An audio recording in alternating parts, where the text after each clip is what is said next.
How's it going, everybody? Welcome into the Sactown Sports Kings recap coming to you after the Sacramento Kings fall to the New York Knicks in Madison Square Garden by a score of 120-109. Unfortunately, tonight the Kings don't get the result. It was a really, really good start. About as good of a start as what you could hope for from this team, but ultimately couldn't close it out. They were up by as much as 21 in that first half. And yeah, I mean, there's no other way of putting it besides this team choked away a lead. And, really, it was a really frustrating night because we're going to get into it, of course, but the way that they continued to just kind of bang their heads against a wall and not really try something else was really, really frustrating. Just the way that they decided to guard Jalen Brunson tonight was definitely aggressive, and I think it was a good idea in spurts. But the fact that they just kind of continually blitzed Jalen Brunson over and over again, you kind of saw how New York was easily able to break that. And I know it. The thing is, they had a ton of success against it just the other day when the Clippers came to Golden One Center. James Harden talked a ton about it. Ty Lue talked a ton about it after the game. Um, the Kings were complimented for how well they blitzed James Harden and made it hard for him to kind of get going and to get Ivica Zubac involved. And tonight it was not the case at all. They didn't get those deflections. Alex Len really did really well, I thought, in his one stint out there on the floor. He ended up a +9 tonight. He talked the other night about how his big number is plus minus when he's out on the floor, and he was a +9 tonight. So that's definitely really good for Alex. And it's really, I think I'm really frustrated just because of how well they looked in that first half. And I know we've talked about it all year long. They look really good when they hit their shots, but especially the fact that it was and Davion and Keon that were shooting so well in that first half. I have written down here they had 38 points. They were 14 of 18, 3 of 10 from three steals combined from just the Kings guards. They were incredible. They looked unstoppable. That's some of the best that I've ever seen De'Aaron Fox look before. Ultimately to have it wasted is pretty disappointing because if you watch the Kings in that first half, that was really a culmination of everything that they had been building towards. You saw it on the defensive end. That's been the big story here recently, is how the Kings have turned it up to another notch on the defensive end. And tonight you saw it for about, I don't know, 15, 20 minutes. But by the time that halftime came, the game had already kind of tightened up a bit, and you saw the Kings lose their lead. And, that was always going to kind of happen once you stop hitting shots. But the point is for the defense to remain consistent, and that shouldn't your shots shouldn't really affect it. And I think tonight it definitely did. But also, I mean, again, just the way that the Kings guarded Jalen Brunson, I really think was a big issue with why New York was just kind of able to get it going tonight. You see Josh Hart have a season high. What did he end up with? 31 points. He finished with 31 points, which I know is a season high. I'm going to check real quick if that's Josh Hart's career high. It wouldn't surprise me if it's at least hovering towards it. Let's see here. Career high 44 points. He has had 31. Let's see how many times he's broken 30. So this is actually the fourth time he's broken 30 points. 31 was his second most that he's ever scored in his career. He hasn't scored that much since 2022. So Josh Hart was a really, really big factor in tonight's game, and I think that's because the way the Kings were blitzing, that usually left Josh Hart open to kind of run that 3-on-2 on the back end.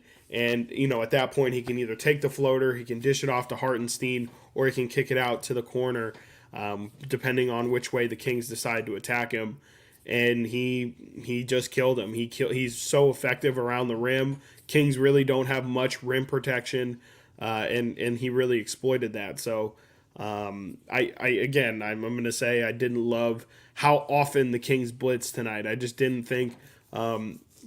At some point, I just kind of thought that they should have given up on it, and I thought it's a good idea. I think it's definitely something that you have to do with Jalen Brunson, but I kind of felt like at some point, I just think it should have been a counter. I think it should have been something that they went to probably like more so in the second half, more so in the first quarter. I think it might have been a situation of the Kings kind of showed their hand a bit too early there and allowed New York to adjust. And absolutely credit to New York. Jalen Brunson is that guy. He's been that guy all season long. We already seen this movie before. We've seen Jalen Brunson kill this Kings team already. He had 42 at Golden One Center earlier this season. But it was I kind of lost my train of thought there, but I just think that the Kings should have just really lived with Jalen Brunson in the one-on-one, and then like I said, just kind of thrown those blitzes in later in the game, let him get into a rhythm, make sure nobody else gets into a rhythm, but when you're actually trying to slow him down, when buckets really matter, that's when I probably would have thrown those blitzes at him and forced people who aren't in rhythm to then make really big decisions. And instead, it felt like they allowed guys like Isaiah Hartenstein to start playmaking and feeling himself. I know he had 8 assists tonight. I'm pretty sure that's a career high for him. I definitely think that you allowed everybody. McBride was terrible to start this game. He was 0 of, I have it written in my notes here. He started, Miles McBride started 0 of 6, 0 of 4 from 3 in that first quarter. But they allowed him to continue to get open looks, and eventually a dude who's shooting 42% on the season eventually started hitting his threes. So I kind of would have liked to, and I know Jalen Brunson eventually did kill them, and every time he was in a one-on-one situation, he still ended up winning it, but I just kind of feel like they should have gone more to or just really forced Jalen Brunson to make that decision for them, not essentially giving Jalen Brunson that to start the game, because he's been blitzed all year long. It's been, without Julius Randle especially, it's, he's had to deal with that for pretty much half the season now. He knows how to play when that happens, but Mike Brown is the one who's always talking about giving guys steady diets of things. Tonight, I did not feel like it was a steady diet. I just felt like they force-fed that blitz all night long. Let's see here. Let's look at some other notes. Yeah, I thought De'Aaron was really aggressive to start that game. He of course hit, I think, like 4 of his first shots. He had that one in rhythm. Him and Keon both were really aggressive defensively as well. I believe they both got strips in that first quarter of Brunson really early. Keon hit his first 3 threes of the game. That was huge. Davion was absolutely incredible offensively. He's continued to just be a really big factor since Malik went down.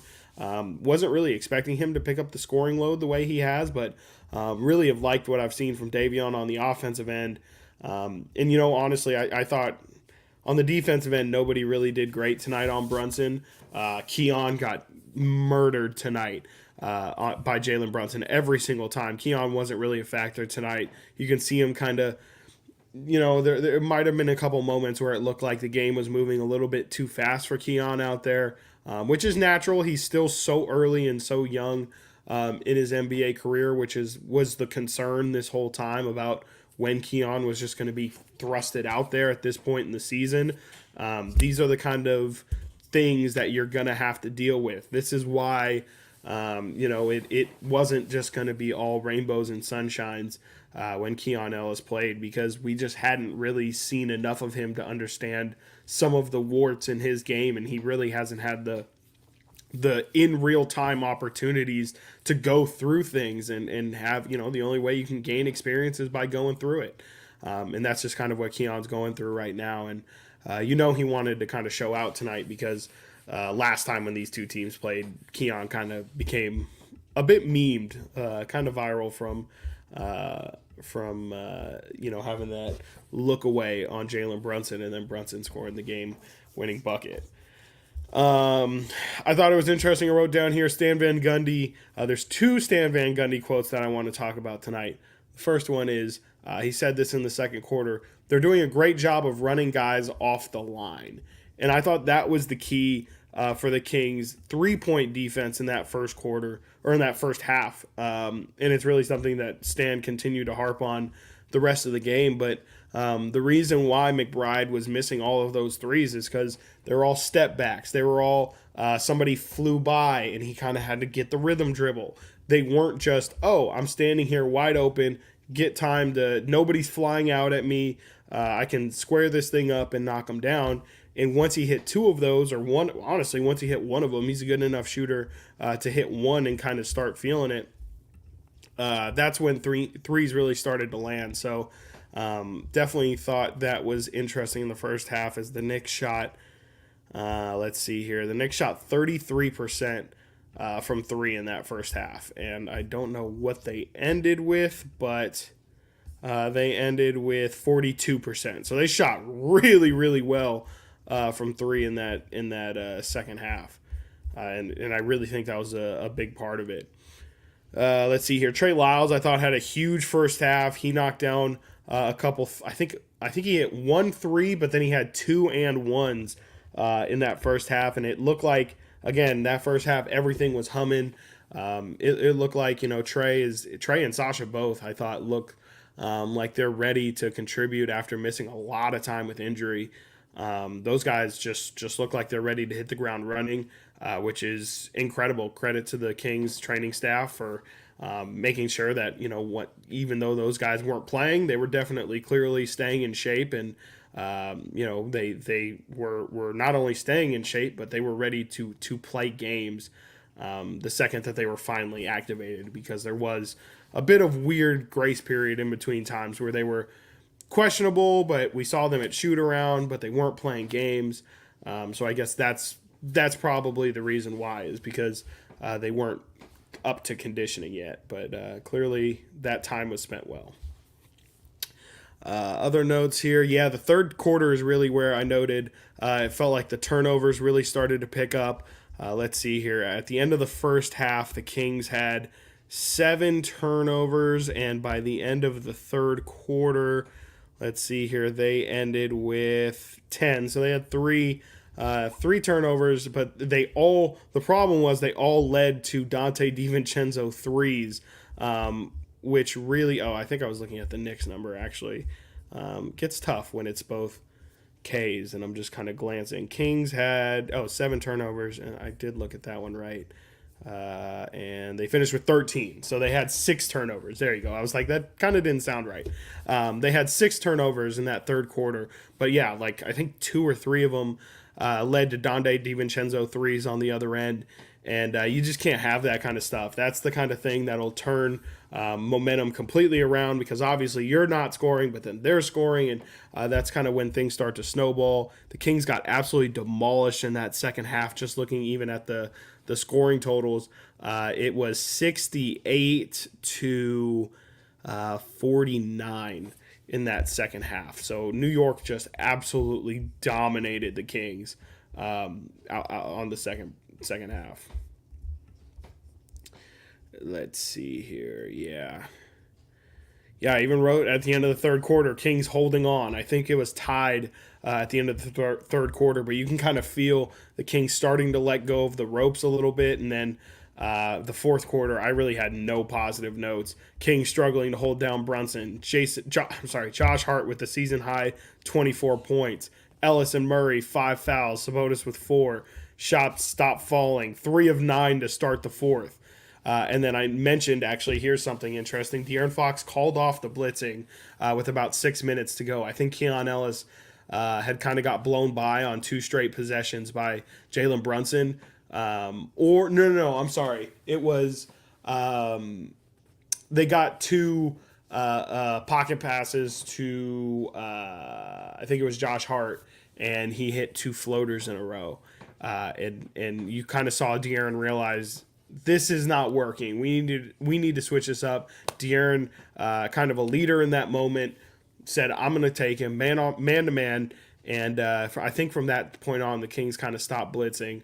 But I definitely noticed with about 6 minutes ago, De'Aaron was like, I've had enough of this. We have to stop this. We have to switch it up. And I do wonder how much of that is Mike Brown letting his guys decide. He's talked a lot about how he wants his guys to be more vocal, yes, but also specifically has told this story twice now about LeBron James when he was really, like, I think he even said his rookie year.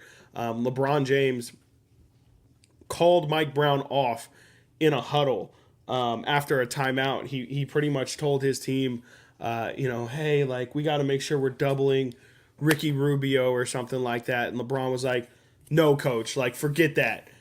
We're going to guard him. You're going to guard your guy. You're going to guard your guy. And we're just going to figure it out.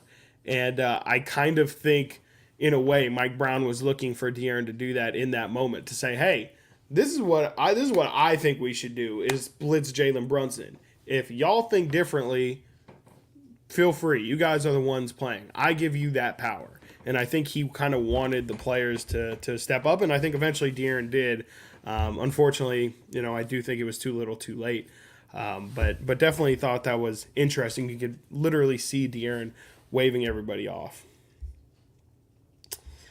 Blowing a 10-point lead. That was not even a 10-point lead. That was a 21-point lead that the Kings had at one point in the game tonight. So definitely one of the bigger leads blown from this Kings team this season, but also not the biggest. This is also kind of just par for the course every night. It seems like, unfortunately, things are not going to go in the Kings' favor with the games in action tonight. Mavericks handled the Atlanta Hawks 95-109. Doncic had 25 points, 12 rebounds, 8 assists. And the Warriors beat the Rockets 133-110. So it turns out that the Warriors actually did what they said they were going to do and not worry about the Rockets and end their season pretty much. And tonight's loss does put the Rockets 4 games back from the Warriors in that 10 seed. So it does seem like we do have our 10 teams selected for the play-in at the very least, or that have made the postseason. It seems like we do know what teams it'll be. Here's the scary thing, ladies and gentlemen. Yes, you can say the Kings are only 1 game back of the 6th seed, even still. However, here's the scary thing. The Kings are now only a half game ahead of the Los Angeles Lakers at the 9 seed, even though in the 9 seed. Even though the Kings have beaten the Lakers 4 times this season, they still only sit a half game above the Lakers. And that is very, very scary, as the Kings can literally be tied with the Lakers tomorrow. Of course, the Kings will have the tiebreaker. But if the Kings lose to the Boston Celtics tomorrow, then things start to get a little bit hairy when it comes to the standings. The Kings definitely don't want to be in a situation where they have to win 2 play-in games in this team's favor with handled high-pressure games.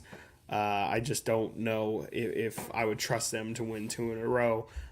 So they would do themselves a lot of favors by winning tomorrow in Boston against the Boston Celtics, the best team in the NBA, which is going to be a tall task. I am seeing that Jalen Brunson and Derek White are both on the injury report. They're both questionable for tomorrow. That definitely helps Sacramento a lot. But that's still a whole lot of star power. You still have Kristaps Porzingis. You still have Drew Holiday. You still have Jason Tatum. I'm telling you, Peyton Pritchard, Sam Hauser, those are guys that you do not want to sleep on. We'll see how that goes. I'm going to do 3 stars of the night and get out of here, as this is kind of happening around dinner time. I do want to smack a meal at a reasonable hour. I'm going to give my first star of the night.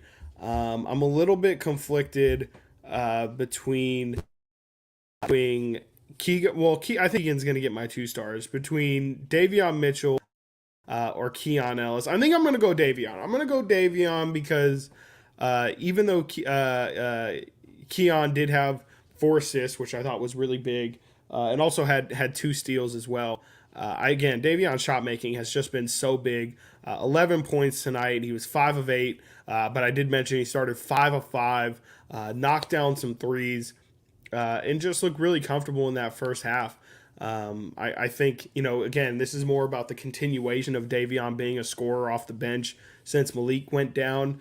I don't know where this team's destiny is going to be, but wherever they're going to be in play-in or in the playoffs, they're going to need to get some minutes out of Davion Mitchell to put a lot of pressure on other teams' ball handlers. And, again, I've been saying it all year, but him making shots definitely helps Mike Brown be able to keep him out on the floor. And the fact he plays 25 minutes tonight, like that's not something that's been happening a lot for Davion, but he's definitely capitalizing on the opportunity that's in front of him, and you love to see it. I will have to mention him and Sabonis both went 0 of 2 on their trips to the free throw line. I know Sabonis went 2 of 2 in the fourth quarter, but I think it was earlier in the first half. He missed both free throws at the line. They have got to stop that. I mean, it hasn't cost them as many games as what I would have thought it did, but they were 7 of 12 tonight from the line, 58%, back to their old ways. Them missing free throws is just incredibly frustrating. It didn't ultimately decide the game, but just really, really tough to watch as a fan, watch these guys brick free throws as often as they do. 2 stars, I kind of spoiled it, but going to Keegan Murray. I didn't think Keegan was excellent tonight, but he hit his shots. He stayed aggressive. He, again, 14 shot attempts, second most attempts on this team tonight. That's exactly what you want to see. 10 threes from Keegan. He does need to put them up. Without Malik, without Kevin out there, they still need to take a certain amount of threes to be a high-potency offense. And Keegan was really good. 50% from the field, 40% from 3. That's exactly what the doctor ordered. 18 points. If he can do that every single night, you'll take that. And I think you still want to see him be more aggressive. He is floating a bit, and that's the other Stan Van Gundy quote I do want to mention before I do my 3 stars. Stan Van Gundy tonight said, quote, and I sent it to the Kings Roundtable, so I don't want to misquote, quote, Harrison Barnes has been invisible tonight. 15 minutes out of HB, 0 of 2, 0 of 1 from 3, 1 rebound, 0 assists. He got a steal, 3 turnovers. He was a +1 with 0 points. The Kings are in absolute gotta have it, backs against the wall, no excuses, just everything on the line right now. And he had 0 points. That's unacceptable. Keegan Murray was in foul trouble tonight, and the Kings didn't have anything else to go to. They had Trey Lyles. They put Trey out there, but then Keegan picked up his 5th foul, and they said, I guess we got to throw HB out there. HB was out there for about 30 seconds, got a turnover immediately, and Mike Brown pulls him. I don't know what to do about that. This is going to be an off-season conversation, but you can't have that kind of performance out of your most veteran player in one of the biggest games of the season. You just cannot have that. That's completely unacceptable. Nobody should get a pass for that. If Keegan Murray did that, he would get absolutely slandered. If Kevin Huerter were still playing and he did that, he would get absolutely slandered. HB is one of the nicest guys. He's got the teammate award, the sportsmanship award that he's up for. Those things he's absolutely deserved, and I hope he wins. But man, oh my gosh, you cannot have a guy that you just re-upped as well this offseason. You just signed him to a contract.